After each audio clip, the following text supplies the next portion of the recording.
What's going on, everyone? It's Crimson Cavalier, and it's time that we talk about Xenoblade Chronicles X, or Xenoblade X, as it is also known.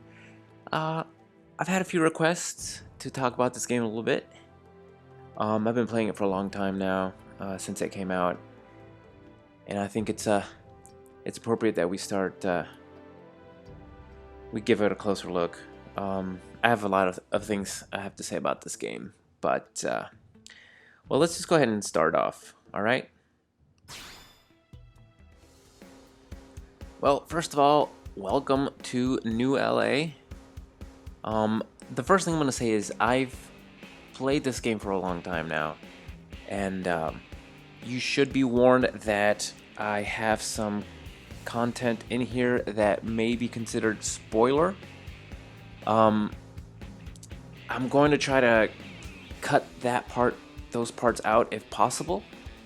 I don't know if I'm going to be able to because, well, there are just things walking around in the city that are just spoilers. So I apologize for that.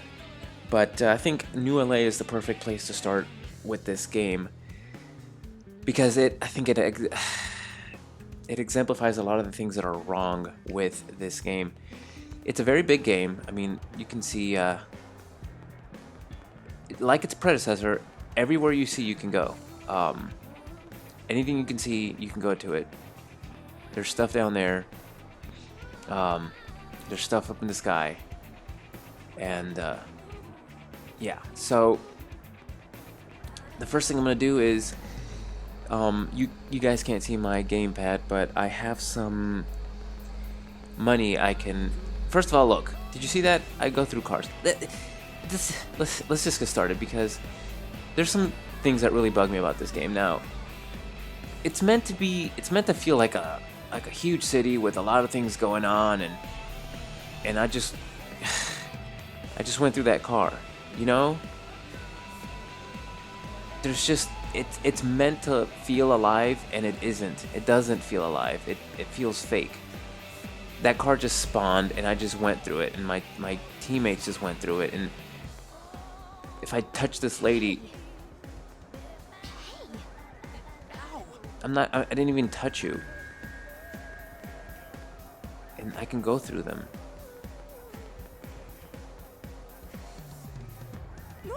Yeah, I mean, and they're all walking on a linear path.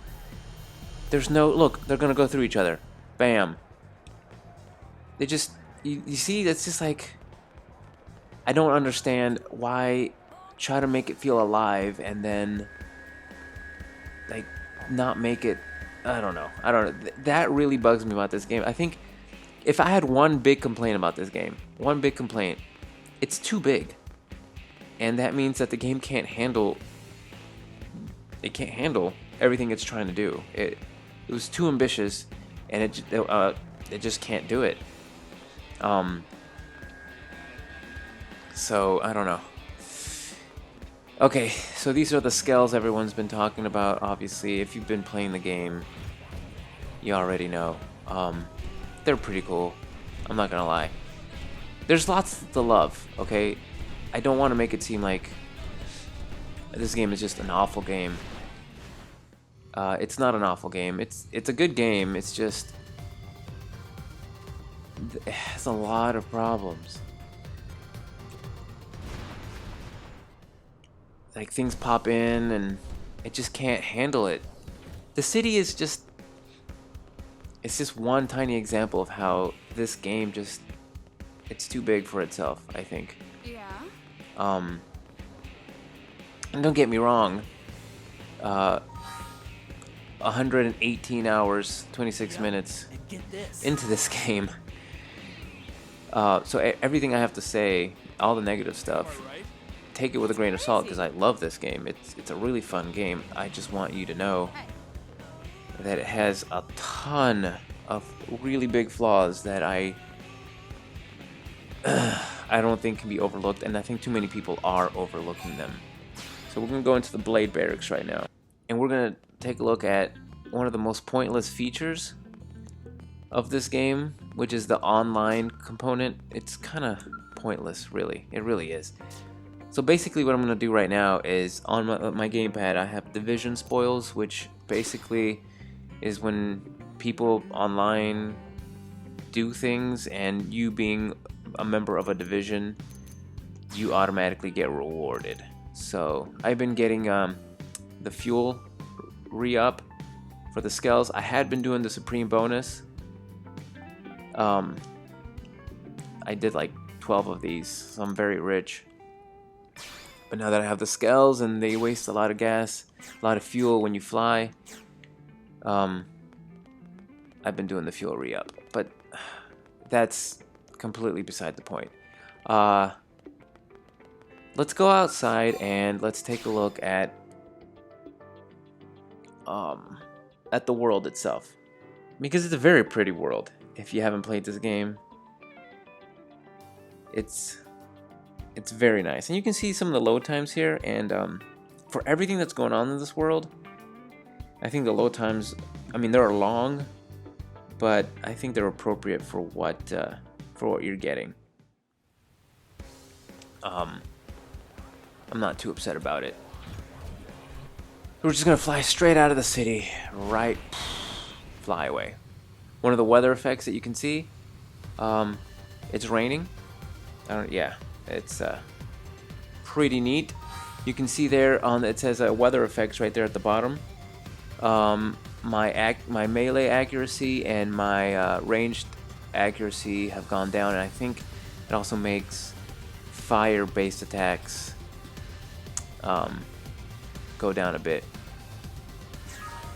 But then, like, the music, it's not very good. But well, we can touch upon the music later. But first of all, let's take a look at Primordia. This is the opening continent. I mean, look how awesome. It's really amazing how awesome this world is. There are places you can't reach until you can fly.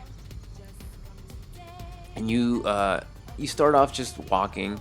You unlock the mechs that are called skulls later on.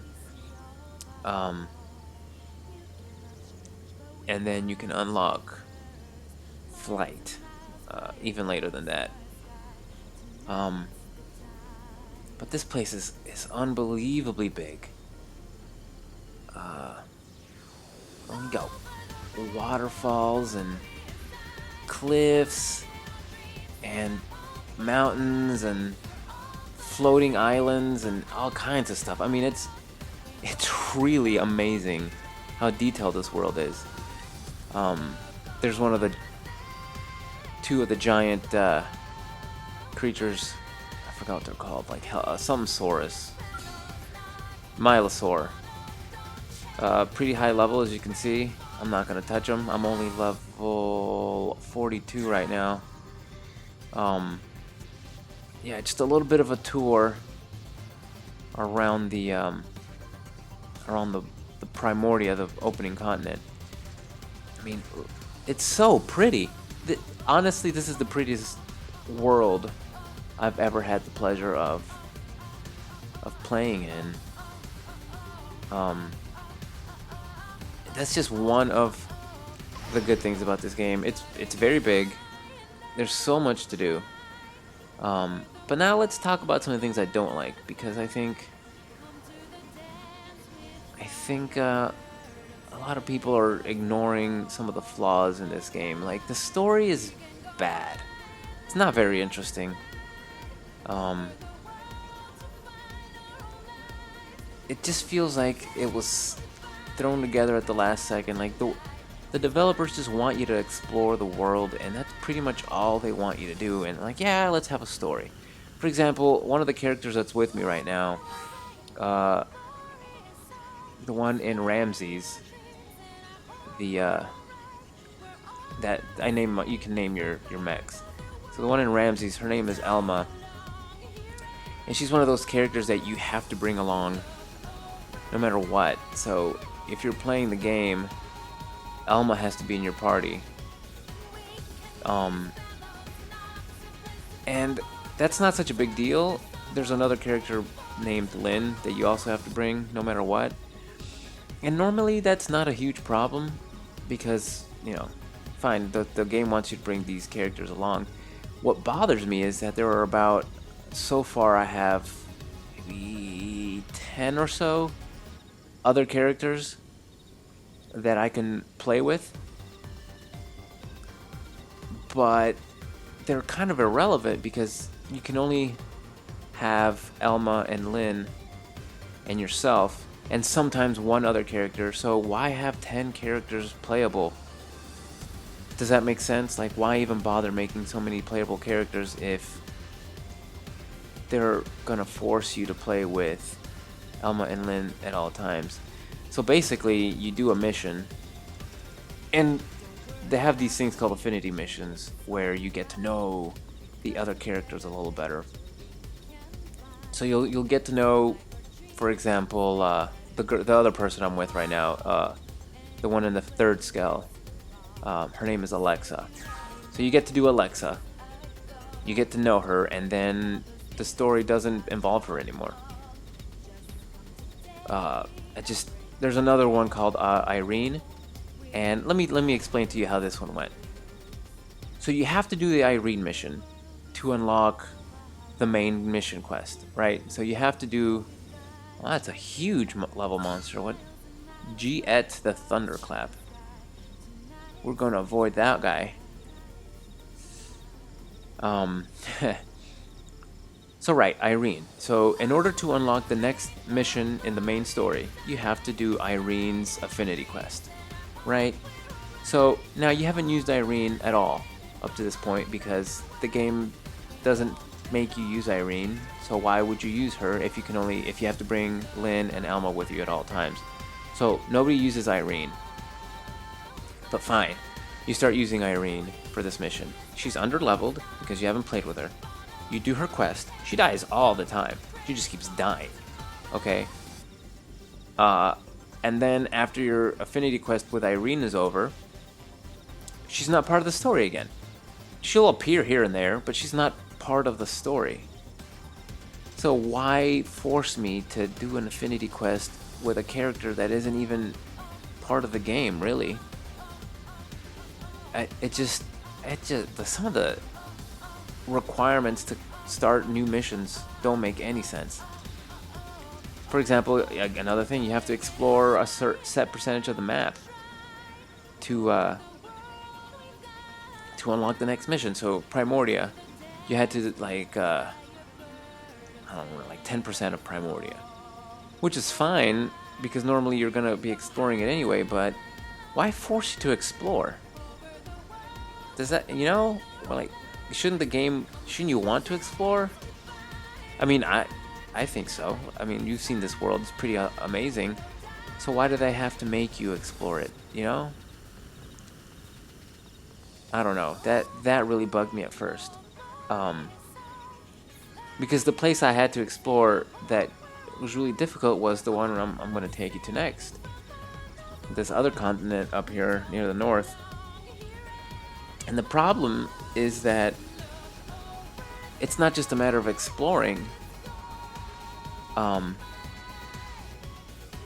You have to place these probes. That's how you explore. You place probes and it reveals part of the map. So you can actually walk to these places, discover them, but it doesn't count as exploration. Does that make sense? Like, walking, Skyrim or Fallout or even the first Xenoblade. You walk somewhere and you discover it, and that's in Skyrim. That's how you discover new places. You walk to them. But that's not how you explore here. You actually have to plant these probes, and the problem is a lot of the probes are guarded by really high level enemies. That just makes exploring tedious. Here's a probe location.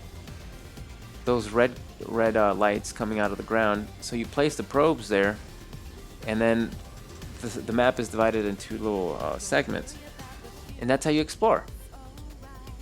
And it's really tedious going to these places. You think, oh look, a probe location. Let me, I'm level 10. Let me place a probe there, and it's being guarded by level 30 enemies. You're like, well, okay. There's another one down there. And you know, okay, fine. I guess I won't place a probe there. So you just have to keep going deeper and deeper into really hostile territory where high-level enemies just pop up everywhere all the time. Like this one wasn't very well guarded. I remember that. But surrounding it are pretty high-level enemies. Look, level 44s here. And when I discovered it, I was only, I think, level 10, 12, something like that. And that really bugged me up at the beginning. Now, I've explored a lot of the map now because exploring on Skell is a lot different than exploring on foot. Meaning, it's way better. I mean, look, you just fly everywhere. It's really amazing. It's a lot of fun flying around. Because it really is a pretty game. It's a pretty world. I just don't get some of the requirements for unlocking quests.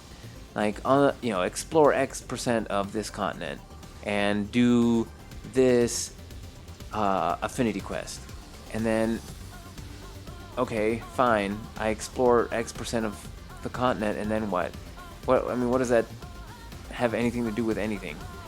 And then, okay, do this affinity quest for this character that you're not even going to use ever again in the game.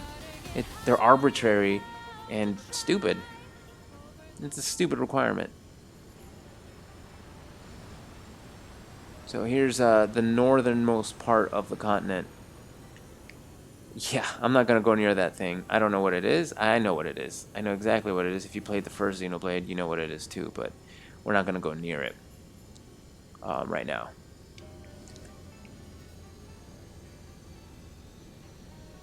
But yeah, this is Noctilum, the second continent you'll explore if you explore in order, I guess, if you want to call it order.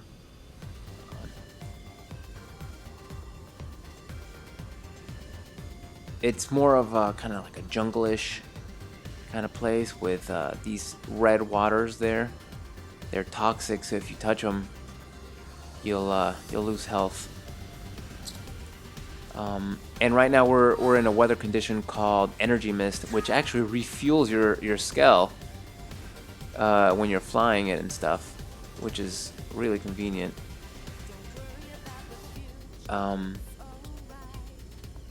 The other thing I'm gonna say about this game that really bugs me, like I just talked about the characters. It's kind of like a two thing. Number one, nobody cares about the characters besides the three that are necessary. Your character, Lynn, and Elma, because all the other characters are completely optional and they don't matter, basically. Yeah, there's Doug, Irene, Lau, and I think those are it. And the other guy, Irene's little buddy. I forgot his name. But those are the only characters that are actually necessary for the game itself. All the other characters are optional. And even they are, you pick one of them, they level up with you when they're in your party, and they don't level up if they're not. So, yeah, you pick your poison. Do you want to play with this character and level them up? Because you're only going to be able to choose one. Because there's 4 people per party, 4 characters. So that's you, Lynn, and Elma, and then one more. So choose wisely, I guess. But it makes you not care about the characters, right? But here's the other thing that caught me by surprise that kind of irritated me. So, when you start the game, you pick your character, you pick your hair color, your face, your nose, typical RPG fare, You get to pick your voice, and there are like 4 different voices. Ooh, what's this? I'm not gonna test my luck right now. You get to pick your voice. Like, there are 5 different voices, played by pretty famous. Some of them are pretty famous voice actresses or actors, depending on if you pick male or female, that you get to choose from. And it's really cool. And your character doesn't talk in the game. Your character's a mute. And I mean that literally. You don't talk when during cutscenes. You don't talk. You respond with these little menus that pop up, like, you know. This is a spoiler, so close your ears if you don't want to listen to this. There's a part where your arm gets ripped off. Okay. And you know it's a big revelation, little plot line. But your arm gets ripped off, and your character, being mute, doesn't scream or yell out in pain. It's the most disconnecting thing I think I can imagine in a video game, where your character's mute. It really ruins the mood.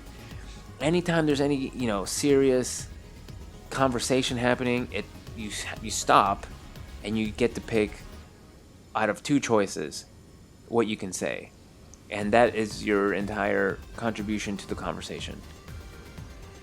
Why bother voicing your character, picking out of 5 different voices for your character, if your character isn't going to be voiced during the cutscenes? It's so stupid. It's really, really stupid. We're heading into the 3rd continent that you explore if you explore in order.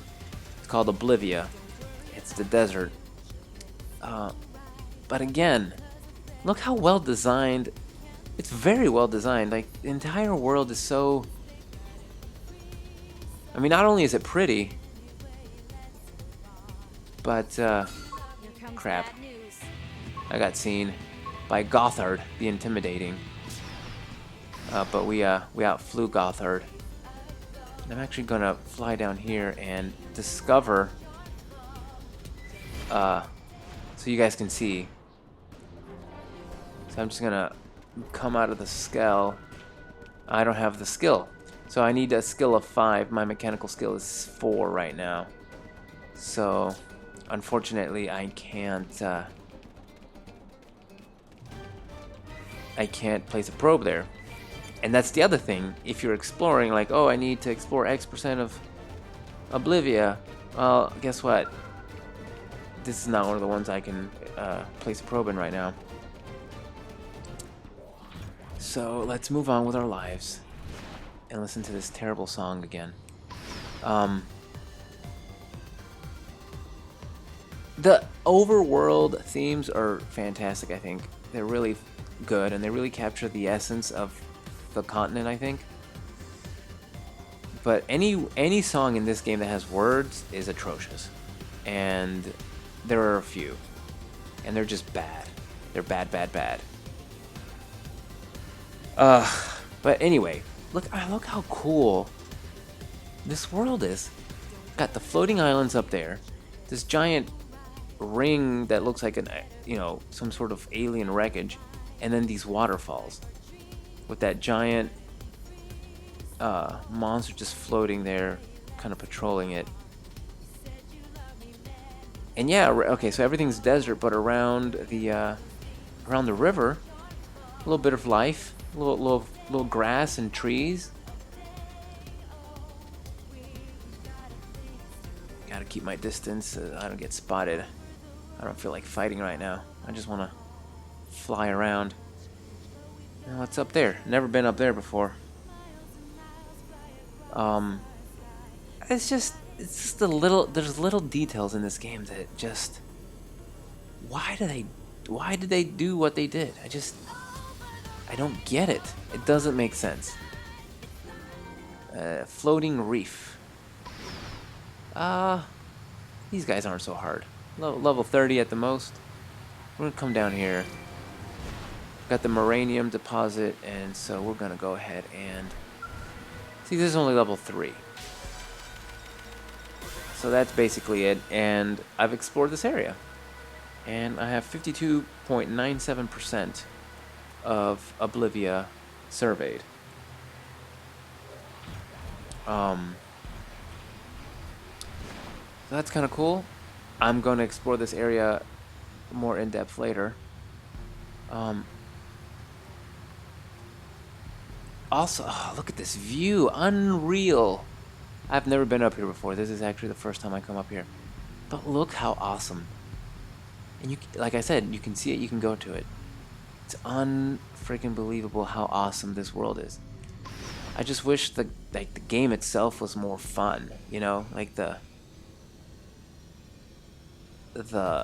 story and the characters. I wish the characters were more engaging. I mean, the story was more engaging and the characters meant more. Because I really hate Lynn. Lynn is like a terrible character. And she's really bad, and she like just takes away from all the serious moments in the game. Like any serious moments, just she just kind of ruins it, because not every game needs, you know, comic relief, you know, but that's what they try to make Lynn. They try to make her the comic relief, and it's done poorly, in my opinion. But there's actually another segment up here that I haven't put a probe in. So I just want to see if I can probe. I think it's gonna be that little, there it is, that little area. But you got to be careful, because a lot of these, you're flying so fast. The way you fly, you're so fast that sometimes it doesn't give the game a chance to load the enemies, you know. And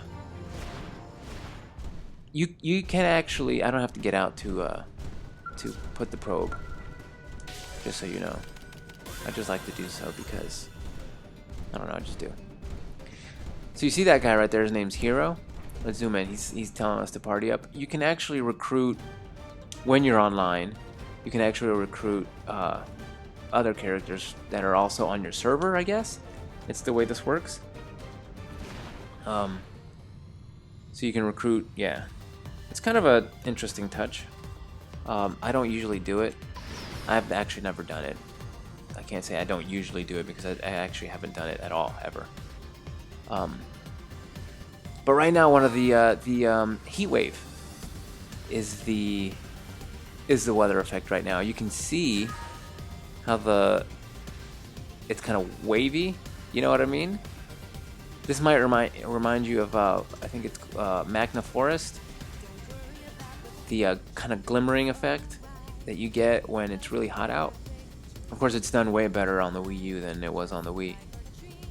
And that's one thing you can't knock this game. It really is pretty. Much prettier than the first one. Atop the giant ring, scenic viewpoint. So yeah, you can collect, if you discover these scenic viewpoints, you can actually collect more money. It's called like tourism. There's a lot of little details to this game, and the other problem is there's no tutorial. There's a electronic manual that comes with the game, but it's pretty crappy, to be honest, and doesn't really teach you anything. So that is an enemy base. I don't think I'm gonna get too close, because a lot of these enemies have, yeah, these are like level 56. Have no business being here right now. I actually wanted to see if I could find the probe location and just place a probe. But it doesn't look like that's the case. So let's leave. And actually, the last two locations here in Oblivia that I haven't discovered are that little floating island in the middle that I can't, because I don't have the required mechanical skills, and this one and one other one that are actually both in a enemy base. But yeah, this is Oblivia, the third continent you explore.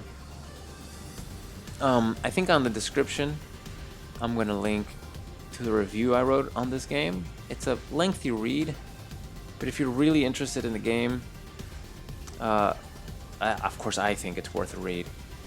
I'm pretty hard on it in the review. I really am hard on this game for a lot of reasons, but overall I mean, one doesn't play for 120, close to 120 hours without really enjoying the game, you know? So whenever I say this game has a lot of issues, I mean it.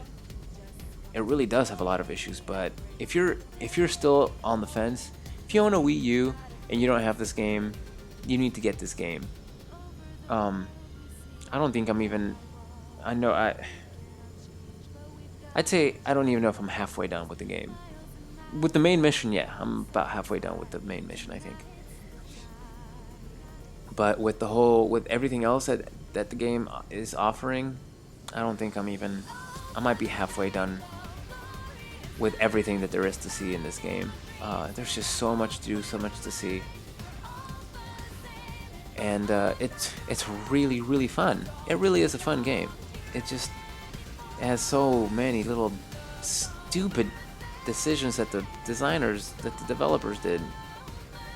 Just bafflingly stupid. And you can't say that they don't exist. A lot of people they'll defend anything, you know? But I don't think it's right, because I think these things need to be said about the game. The game has a lot of flaws. A lot of them. But overall, it's a must-own game. If you have the Wii U, you're not gonna fly. This is the funnest part. Once you get your skull and you can like beat enemies that are higher level than you, like piece of cake. That's when the game really, really gets, hooks you in. But you don't get the skull for a long time. I think that's purposely done to keep you from just being too powerful right from the start. But like I said, it's a fun game. You really owe it to yourself to get it if you don't have it. Would I buy a Wii U just to play this game? Probably. It's that good, despite the flaws. It's a game that is a lot of fun, hours of entertainment, and the ton of little flaws. That's what it is. It's not like one big one that makes the game unplayable. It's just a ton of little ones. But the game is playable and it's a lot of fun. So before we go, I'm gonna take you to the last continent. Well, not the last continent, but I guess it's the fourth continent that you would come up to if you follow the game as you're supposed to progress. That is a huge enemy. What in the world is that? Okay, so the little guys are level 50, so that guy's at level 85. Get out of here. So this is the fourth continent, and it's called Silvalum, I think. It's all the continents are really unique as well, so that's a pretty cool design. So many little differences. This is more of like, I don't know, I don't call it snow, but it looks kind of snowy. The last continent I haven't been to yet. Because this continent is probably the most dangerous one I've so far. Everything here is high level, and everything here is going to kill you. Like, pretty much instantly, if you're not careful. So I've actually kept my distance quite often, which has prevented my exploration of the continent. But I need to explore 15% of this continent before I can unlock the next story quest. So that's gonna take time. That's just gonna be, it's like homework, like, why do I have to explore X% of this continent to proceed with the story? It's really, really stupid, but whatever. It's what the game wants you to do, and if you want to proceed with the story, that's what you have to do. But yeah, there'll be a link to my review of this game in the description, and just play it. It's fun. Buy this game if you own a Wii U. That's all I have to say about this game. A lot of flaws, a lot of little flaws, but really worth it if you're into RPGs, open world games. Check it out. You really owe it to yourself if you're a big RPG fan. It's a good game. So I guess this will be me signing off. Just a little peek at Xenoblade X. Hope you guys enjoyed and you can appreciate how pretty this game is. That's one of the big talking points about this game, is how incredibly beautiful the world is. And well, there you go. All right, guys. I'll talk to you guys later, and see you guys in some of my other videos. Until next time.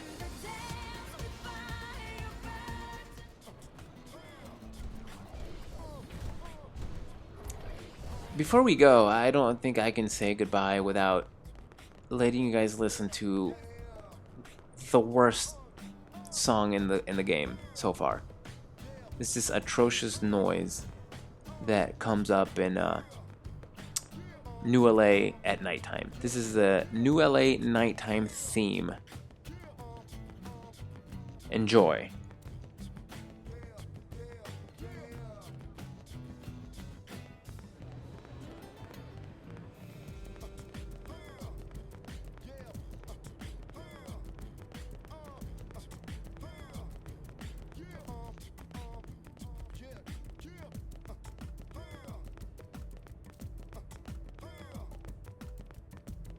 Really?